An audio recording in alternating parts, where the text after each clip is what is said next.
संत शिरोमणि आचार्य श्री 108 विद्यासागर जी महाराज एवं आचार्य श्री 108 समय सागर जी महाराज के परम प्रभावक शिष्य मुनि श्री 108 अरह सागर जी महाराज के मुखारविंद से मुखरित मंगल प्रवचन श्रवण कीजिए प्रतिदिन 7 बजे सिर्फ आदिनाथ टीवी चैनल पर।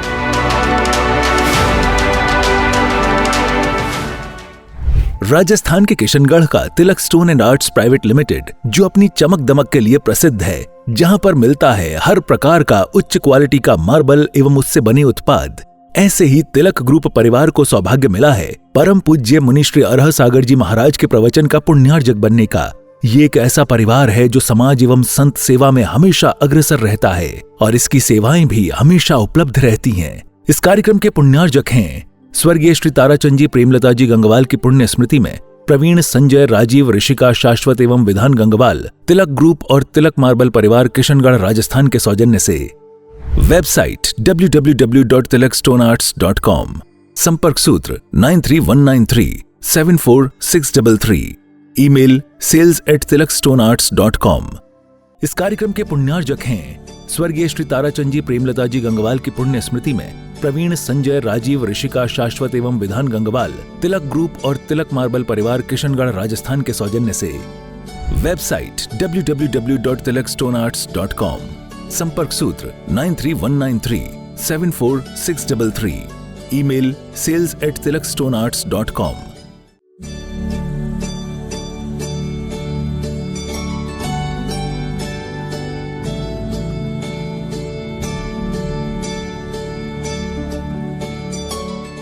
बोलिए पंच परमेष्टि भगवान की, भगवान महावीर स्वामी की, भगवान मुनि सुब्रतनाथ भगवान की, अहिंसा परमो धर्म की, परम पूज्य आचार्य गुरुवर श्री विद्यासागर जी महाराज की, परम पूज्य आचार्य श्री समय सागर जी महाराज की, परम पूज्य मुनि श्री सुधा समता प्रमाण सागर जी महाराज की, परम पूज्य सुंदर सागर जी महाराज। सम्यक दर्शन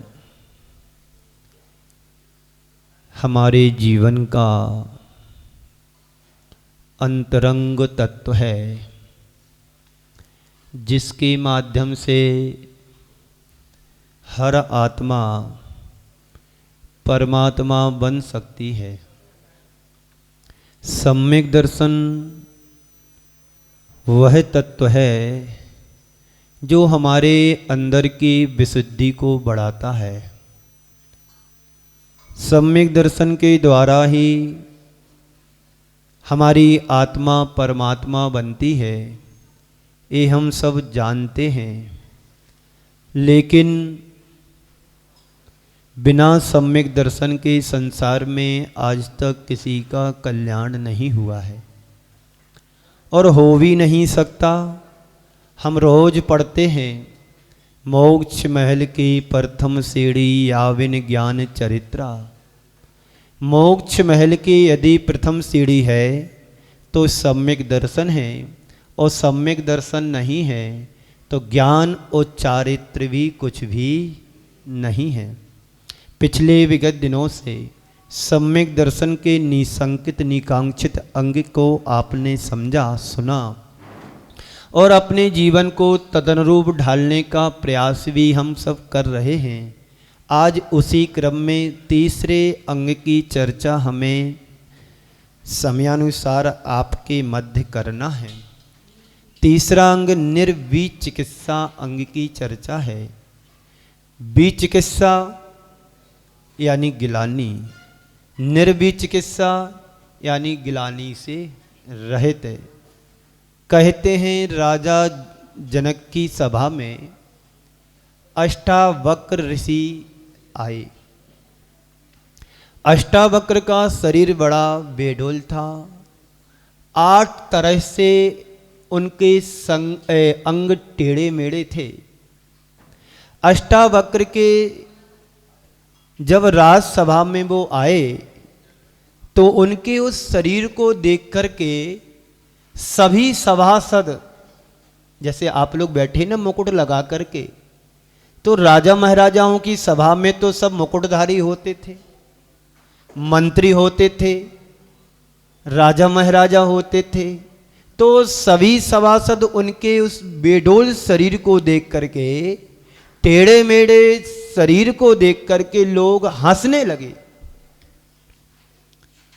सभी सभासद हंसने लगे। यह देख करके अष्टावक्र वापस लौटने लगे। जैसे ही वह वापस लौटने लगे, तब राजा जनक ने उन्हें रोकते हुए कहा, प्रभु आप कहाँ जा रहे हो? अभी भैया जी आप लोगों से कहते हैं अभी महाराज की सभा लगेगी, उपदेश होगा, प्रवचन होगा, आप बाहर कहाँ जा रहे हो? धूप नहीं है, सर्दी है, कोहरा है, गलाव हो रहा है, यहां तो लगाव होना चाहिए। प्रभु के चरणों में लगाव होगा तो गलाव भी दूर हो जाएगा, लेकिन आपको लगाव किसी और से है, इसलिए प्रभु चरणों का लगाव अलगाव दिखता है। बात सही है ना? जिस दिन तुम्हें प्रभु चरणों से आत्मा से लगाव हो जाएगा, प्रीति हो जाएगी, उस दिन तुम्हें बाहर का लगाव बिल्कुल भी पसंद नहीं आएगा। तो राजा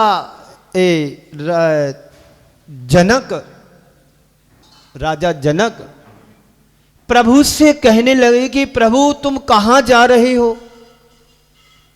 हम तो आपके ब्रह्म ज्ञान को सुनने के लिए बैठे हैं, है ना?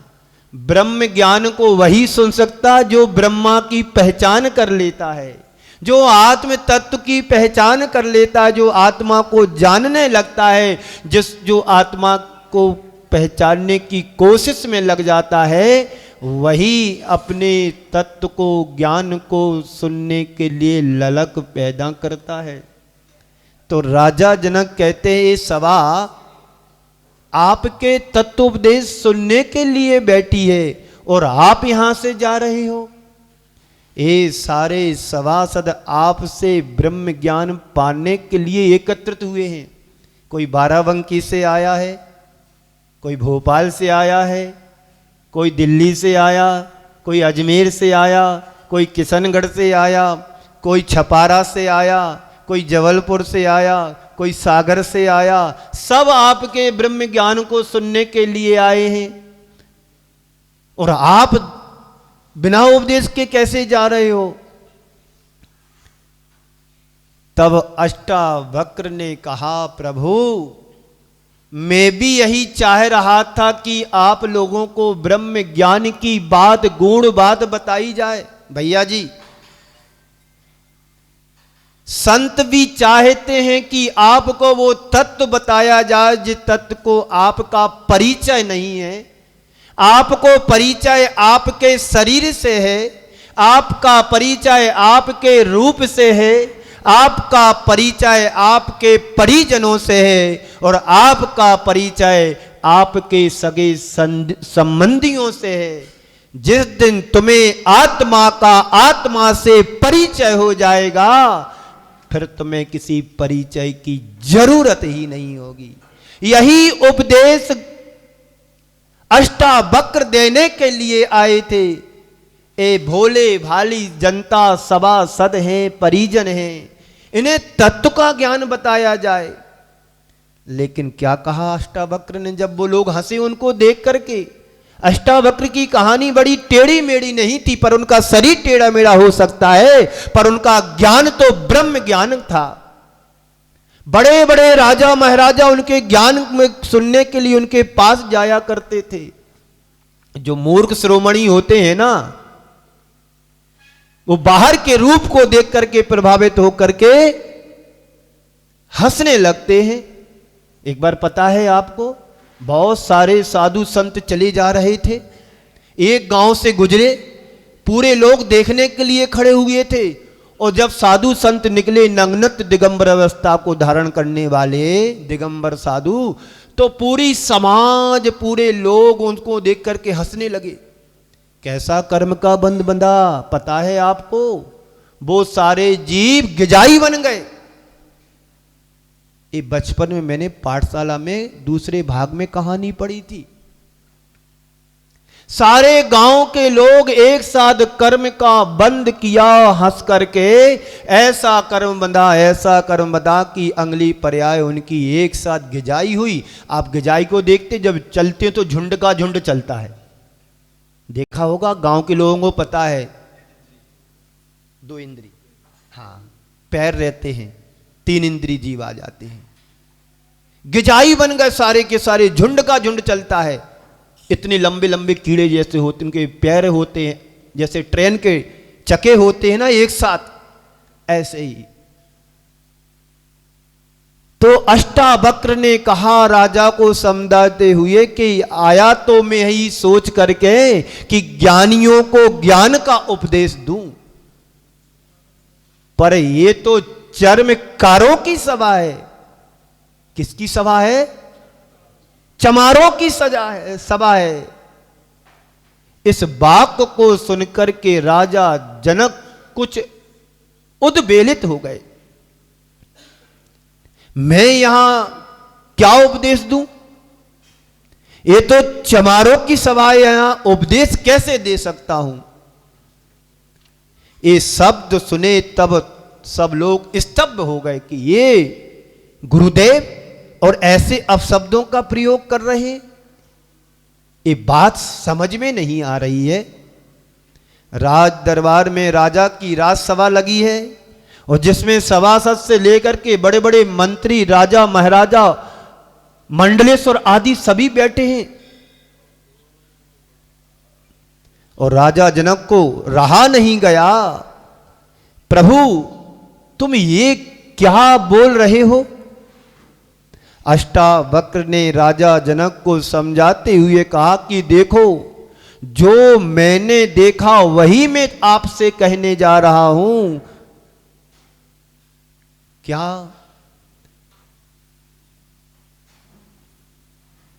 ये सब ज्ञानी होंगे,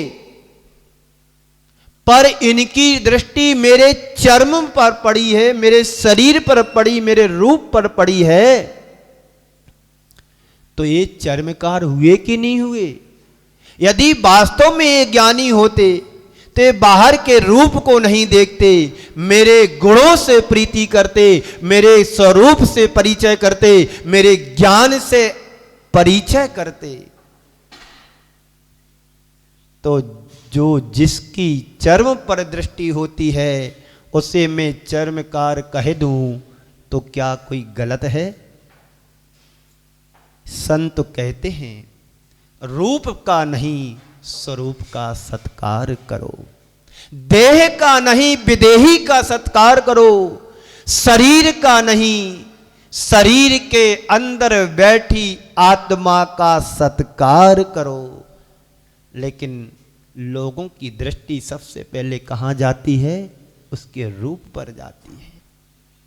आप किसी से मिलने जाएंगे, आप किसी से मिलोगे, पहली बार मिलोगे, तो आपका ध्यान कहां जाता है? ईमानदारी से बोलना, बाराबंकी वालों और भोपाल वालों, आप किसी से भी, हम भी, कोई भी किसी से पहली बार मिले तो सबसे पहले ध्यान कहां जाता है?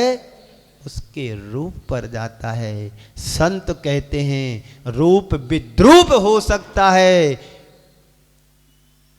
एक पल में रूप विद्रूप हो जाए कोई भरोसा नहीं। तो आज के संदर्भ में कुछ बातें करूंगा मैं। 4 शब्द हैं, चर्म, मर्म, कर्म और धर्म। चर्म, मर्म, कर्म और धर्म। जब हम अपने शरीर को देखते हैं तो हमारा ये शरीर चर्ममय है। कैसा हमारा शरीर? चर्ममय है, शरीर से सहित हमारा ये जीवन है। इस शरीर के संदर्भ में कहा जाता है, हमारे पंडितों ने कहा, आचार्यों ने कहा है, दिपे चाम चादर मणि हाड़ पिंजड़ा देह, भीतर या सम जगत में और नहीं गिन गे। यह हमारा सुंदर रूप, सलोना रूप जो दिख रहा है, जो ऊपर से आकर्षित दिख रहा है, इससे घिनौना इस संसार में और कुछ भी नहीं है। बात समझ में आ रही है? लोग सबसे ज्यादा यही गलती करते हैं, इस रूप पर मुग्ध हो जाते हैं, इस रूप से आकर्षित हो जाते हैं। आप रावण को याद करो, रावण सीता के प्रति आकर्षित हुआ, लक्ष्मण भी सीता के साथ रहे, राम भी सीता के साथ रहे और रावण भी सीता के पास आया। तीनों की दृष्टिकोण अलग अलग रही। राम की सीता धर्म पत्नी थी और लक्ष्मण के लिए सीता मां थी और रावण के लिए सीता एक भोग्या दिखी।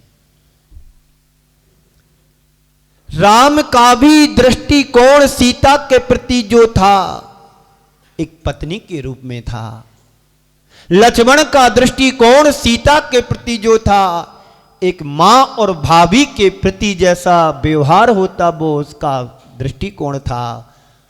और रावण भी सीता के प्रति आकर्षित हुआ, उसका दृष्टिकोण कुछ और ही था। संत कहते हैं जो हमारा ऊपर से आकर्षित दिख रहा है, इसके भीतर जाकर के यदि हम देखते हैं तो इससे घिनौना इस संसार में और कुछ पदार्थ हो ही नहीं सकता है। सच्चाई ये है कि संसार की जितनी भी अपवित्र चीजें हैं, अपवित्रता है, वो इसी शरीर से ही उत्पन्न होती है। आप अन्न लेते हैं, खाते हैं, विसर्जन किसका होता है? अन्य व्यक्ति खाता है, अच्छे से अच्छे सुंदर से सुंदर पदार्थ खाता हो, भोग करता है और मल के रूप में विसर्जित कर देता है।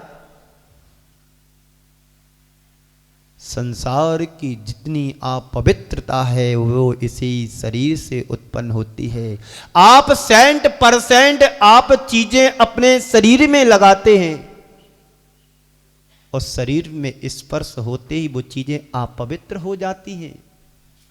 आप किसी के यहां भोजन करने के लिए गए, थाली में गुलाब जामुन रखा है, माना कि ये गुलाब जामुन है, आपने उठाया ऐसा और मुख तक ऐसा ले गए और वापस थाली में रखा, प्लेट में रखा, किसी और दूसरों को दोगे, क्या वो ग्रहण करेगा? मात्र तुमने उसको उठाकर के मुख तक ले गए, उसमें अपवित्रता आ गई। कहां से आई? शरीर के हाथ के स्पर्श होने से अच्छी वस्तु भी अपवित्र हो जाती है, अशुद्ध हो जाती है। बात समझ में आ रही है? और इस दुनिया की पवित्रतम वस्तु इस शरीर का इस संसर्ग पाकर के अपवित्र हो जाता है। कहते हैं केसर चंदन पुष्प सुगंधित वस्तु देख सारी, देह परसते होए अपावन निस्दिन मल। इस शरीर से निरंतर सदैव मल के रूप में झरना बह रहा है। अभी सर्दी है तो पसीना नहीं आ रहा है, अभी सर्दी है तो पसीना नहीं आ रहा है, और जब गर्मी आती है तो 24 घंटे पसीना तुम्हारे शरीर से झरने की तरह झरता रहता है। बताइए होता कि नहीं होता ऐसा? शरीर का स्पर्श पाते ही सारी पवित्र वस्तु भी पल में अपवित्र हो जाती हैं। इस शरीर की परिणति है, इस शरीर का गुण धर्म है, अनादि से शरीर का यही स्वभाव रहा है। तो आचार्य कहते हैं देह के स्तर से ऊपर उठने की कोशिश करो। ये शरीर ये देह तुम्हारा तुम्हारे पास कब से है? कभी विचार किया? व्यक्ति उसी में ज्यादा रमता है, शरीर को ही अपना मान करके चलता है। ज्ञानी और अज्ञानी में यही अंतर है। ज्ञानी शरीर को साधना का साधन मानता है, अज्ञानी उस शरीर में रम करके अपने आप को सब कुछ मान लेता है। यही उसके जीवन की भूल और अज्ञानता है। बंधुओं, केवल देह को मत देखो, देह के अंदर विराजित जो विदेही आत्मा है उसे देखने का पुरुषार्थ और प्रयत्न हमारा होना चाहिए। देह तो अशुद्धि का पिंड है, अपवित्रता का स्थल है। इस देह के भीतर बैठी विदेही देही आत्मा को पहचानने की कोशिश हमारी होना चाहिए। यदि तुम शरीर पर केंद्रित होते हैं रहोगे तो केवल शरीर के स्तर तक जियोगे, और अगर शरीर में छिपे हुए परमात्मा की पहचान हमारे लिए हो जाएगी तो केवल आत्मिक स्तर का संबंध होगा। देह के स्तर पर जीना चर्ममय जीवन है और आत्मा के स्तर पर जीवन जीना मर्म का जीवन है। मर्म समझते यानी आत्मा, और चर्म सभी समझते हैं शरीर। और शरीर में जो आत्मा लिपड़ी हुई है, आत्मा शरीर में स्किन है जो चर्म है, एक मक्खी की पतली पंख की तरह हमारी इस शरीर की स्किन है। यदि इस शरीर में कट लगा दिया जाए तो ब्लेड आ जाता है, और जब ब्लेड आता है तो हमारे घिनौना दिखने लगता है, फिर उसे कोई पसंद नहीं करते हैं। आचार्य कहते हैं जीवन के मर्म को पहचानो, जानो, केवल ऊपर की चमक पर ध्यान मत दो। भीतर के तत्व पर ध्यान दो। अपने मन से पूछो, जब आप किसी व्यक्ति से मिलते हैं, मिलने जाते हैं, तो उसका तुम्हारे ऊपर क्या प्रभाव पड़ता है? ये बड़ा अच्छा है, बड़ा सुंदर है, बड़ा बढ़िया है। ये मन होता है कि उसके गुणों की तरफ दृष्टि जाती है, कितना अच्छा है, ज्ञानी है, बड़ा अच्छा है, ऐसा है, वैसा है। बोलो क्या होता तुम्हारे अंदर, पहला वाला कि दूसरा वाला? गुणों की ओर दृष्टि है कि बाहर के रूप पर दृष्टि होती है? संत कहते हैं चर्म पर नहीं, मर्म पर दृष्टि करो। रूप का नहीं, स्वरूप का, स्वरूप की पहचान करो। आचार्य कहते हैं यह रूप कब तुम्हारा विद्रूप हो जाए कहा नहीं जा सकता है। रूप नहीं तो स्वरूप को पहचानो। काश लोग रूप को नहीं स्वरूप को पहचानते होते तो चर्म दृष्टा वह रूप में मुग्ध होते हैं और मर्म दृष्टा आत्म स्वरूप में की उपासना में लीन हो जाते हैं। लेकिन रूप विद्रूप कब हो जाए इसका कोई पता नहीं, देर नहीं लगती है। ऐसा हमने सुना है सनत कुमार चक्रवर्ती का रूप बड़ा सुंदर था। आप लोगों ने भी सुना होगा, कई बार प्रवचनों के माध्यम से सुना होगा, और सम्यक दर्शन के बारे में तो सुनना ही सुनना है।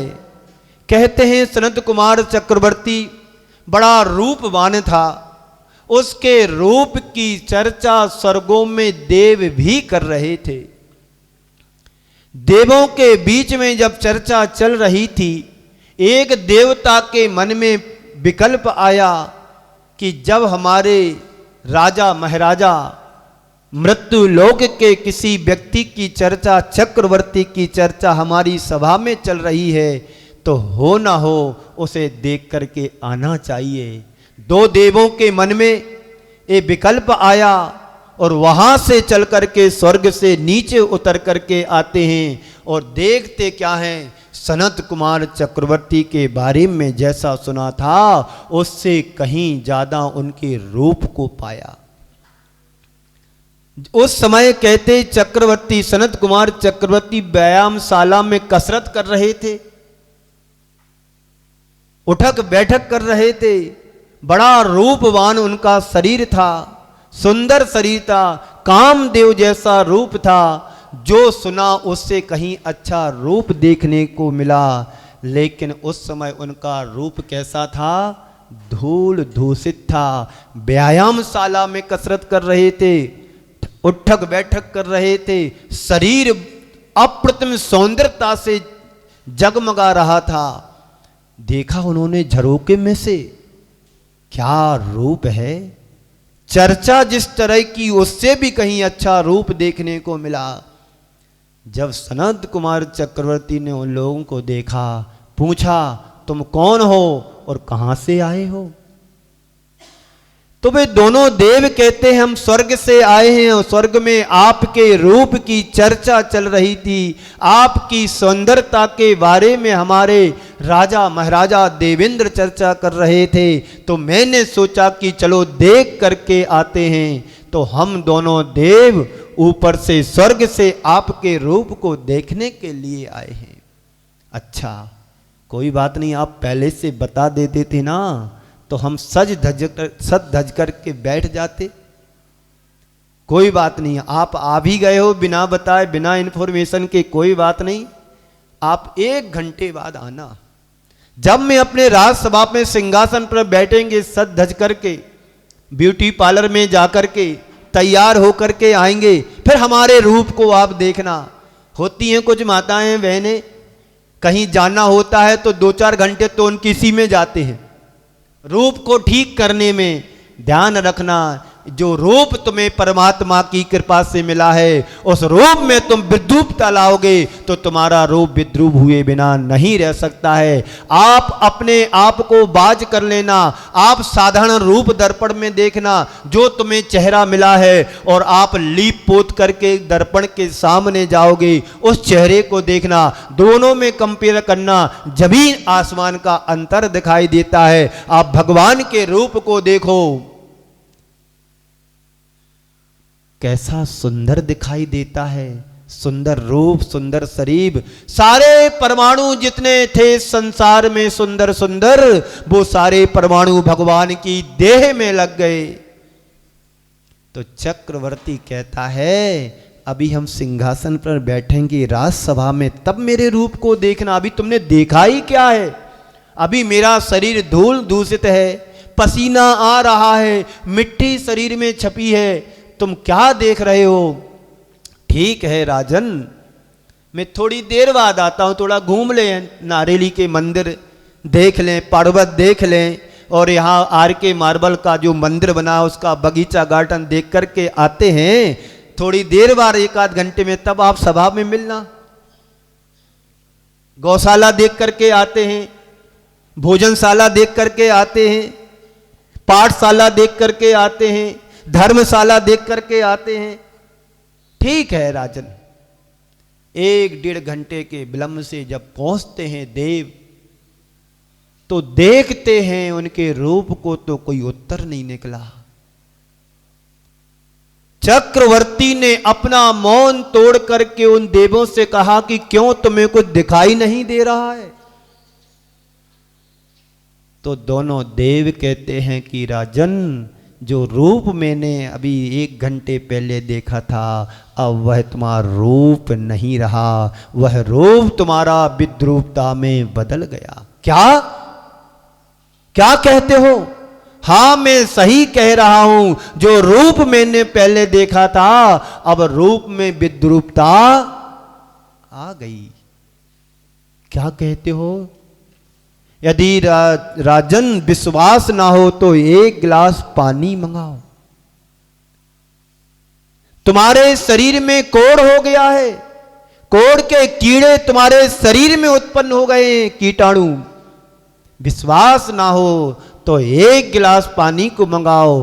पानी आता है, कहते हैं इसमें थूको, और जैसे ही उन्होंने थूका तो कीटाणु उसमें बिलबिलाने लगे।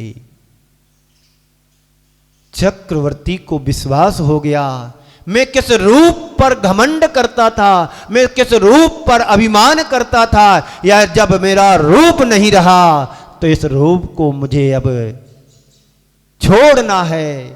अब अंदर के स्वरूप की पहचान मुझे करनी है। अभी परीक्षा पूरी नहीं हुई चक्रवर्ती की, अब उनके शरीर में रोग तो हो गया, कीटाणु भी हो गए, गलत कुष्ठ भी हो गया, शरीर से बदबू भी आने लगी, लेकिन इस शरीर से अब क्या होगा? अब शरीर को ठीक नहीं करना है, अब मुझे भव रोग को ठीक करने के लिए उद्यम करना है। कहते हैं सनत कुमार चक्रवर्ती दीक्षा ले लेते हैं, उसी रोग की अवस्था में दीक्षित होकर के दिगंबर साधु बन जाते हैं। वे दोनों देव परीक्षा करने के लिए फिर आते हैं। इधर महाराज अपनी साधना में लीन है, वो दोनों देव विक्रिया के द्वारा वैद्य का रूप धारण करते हैं और कहते हैं कि बड़े से बड़े रोग भी हो, पल में एक खुराक में रोग दूर हो सकते हैं, चाहे कोढ़ हो, चाहे हैजा हो, चाहे कुछ भी हो, बड़ी से बड़ी बीमारी हो, हमारे पास एक नुस्खा है, एक औषधि है, लगाने से पल में दूर हो जाएगी, खाने से दूर हो जाएगी। आप एक खुराक लीजिए महाराज, सारे रोग दूर हो जाएंगे, आप लीजिए। महाराज कहते हैं वैद्यराज कौन सी दवाई तुम्हारे पास है? अरे मेरे पास सारी दवाई हैं, आप बोलिए क्या चाहिए। हाँ सब दवाई हैं तुम्हारे पास, ध्यान से सुनना। इस शरीर के चर्म की रोग की दवाई मुझे नहीं चाहिए। यदि तुम्हारे पास भव रोग को दूर करने की दवाई हो तो मुझे बता, नहीं तो चल इधर से। अब मुझे शरीर का रोग दूर नहीं करना है, भाव रोग मुझे दूर करना है। उन दोनों देवताओं ने हाथ जोड़े, प्रभु आप धन्य हो, धन्य हो, धन्य हो, आपकी महिमा अपरंपार है। और कहते हैं सनत कुमार चक्रवर्ती ने साधना की और उसी भव से मुक्ति के अधिकारी भी बन गए। बंधुओं, जो स्वरूप के दृष्टा होते हैं वो रूप में मग्न नहीं होते हैं। रूप कब बदल जाए, जैसे आप देख रहे हो सुबह धूप आती है, मौसम बदल जाता है, फिर मौसम बदल जाता है, ऐसे ही हमारे रूप कब बदल जाएं कोई गारंटी नहीं। कब विद्रूपता में बदल जाए कुछ भी पता नहीं। तो निर्बी चिकित्सा कहता है रूप को नहीं स्वरूप को देखो, चर्म को नहीं मर्म को जानो। ये शरीर तुम कितना भी पवित्र बनाने की कोशिश करोगे, इससे पवित्रता आ ही नहीं सकती है, पवित्र हो ही नहीं सकता है। कोई कोयले को कितना भी साफ करे, पानी से धुले, कोयला क्या साफ हो सकता है? बोलो सुभाष जी। कोई कोयले को कितना भी धोए, सफेदी आ सकती है क्या? नहीं आ सकती है। जो सफेद होने लायक नहीं है उसे सफेद बनाने की कोशिश करना व्यर्थ है, बेकार है। इस देह से अपनी दृष्टि को मोड़ो। संसार की सब प्रकार की अपवित्रताएं इसमें भरी हैं, तो महाराज इस शरीर से घृणा करना शुरू कर दें? नहीं, तो देह दृष्टि से ऊपर उठो, शरीर को छोड़ो मत, शरीर से दृष्टि को मोड़ दो। लेकिन इस शरीर की विशेषता है, इस शरीर में ही आत्मा बैठी हुई है, आत्म तत्व बैठा हुआ है, उसकी तरफ हमारी दृष्टि होनी चाहिए। उसकी दृष्टि होगी तो जीवन का मजा कुछ और ही है। गुरुदेव कहते हैं, उन्होंने कहा है मूक माटी में, गुरुदेव ने, दीपक का नहीं ज्योति का, दीपक का नहीं ज्योति का, सीप का नहीं मोती का सम्मान होना चाहिए। किसका? दीप का नहीं, ज्योति का। और सीप का नहीं, मोती का सम्मान होना चाहिए, सम्मान करना चाहिए। सीप छोटी हो या मोटी या बड़ी, महत्व मोती का होता है। सीप किसी भी तरह की हो सकती है। शरीर चाहे जैसा भी हो, दृष्टि आत्मा पर जानी चाहिए। ज्योति का सम्मान है। ज्योति सबकी समान होती है, चाहे दीपक सोने का हो या मिट्टी का हो, दीपक किसी का भी हो, पर ज्योति ज्योति होती है। मोती मोती है, चाहे सीप छोटा हो या बड़ा हो, भीतर का तत्व सबका एक सा होता है, समान होता है। तो मर्म दृष्टा बने, स्वभाव तो सचौकाए रत्नात्रय पवित्रते।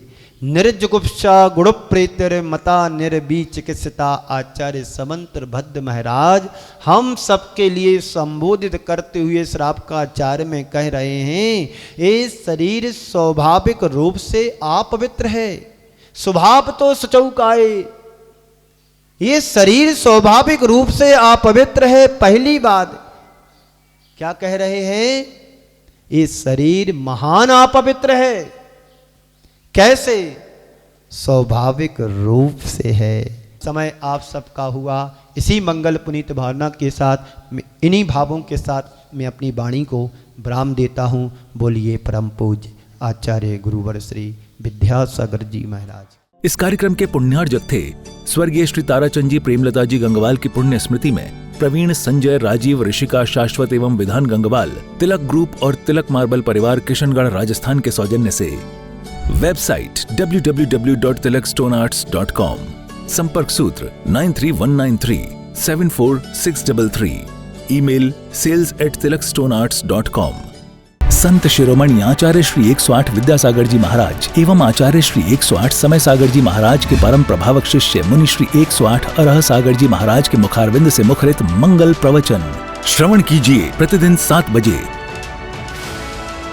सिर्फ आदिनाथ टीवी चैनल पर।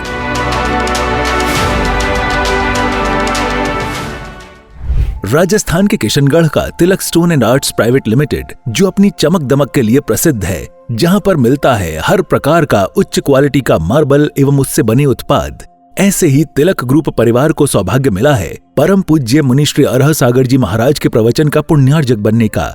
ये एक ऐसा परिवार है जो समाज एवं संत सेवा में हमेशा अग्रसर रहता है और इसकी सेवाएं भी हमेशा उपलब्ध रहती हैं। इस कार्यक्रम के पुण्यार्जक हैं स्वर्गीय श्री ताराचंद जी प्रेमलता जी गंगवाल की पुण्य स्मृति में प्रवीण, संजय, राजीव, ऋषिका, शाश्वत एवं विधान गंगवाल तिलक ग्रुप और तिलक मार्बल परिवार किशनगढ़ राजस्थान के सौजन्य से।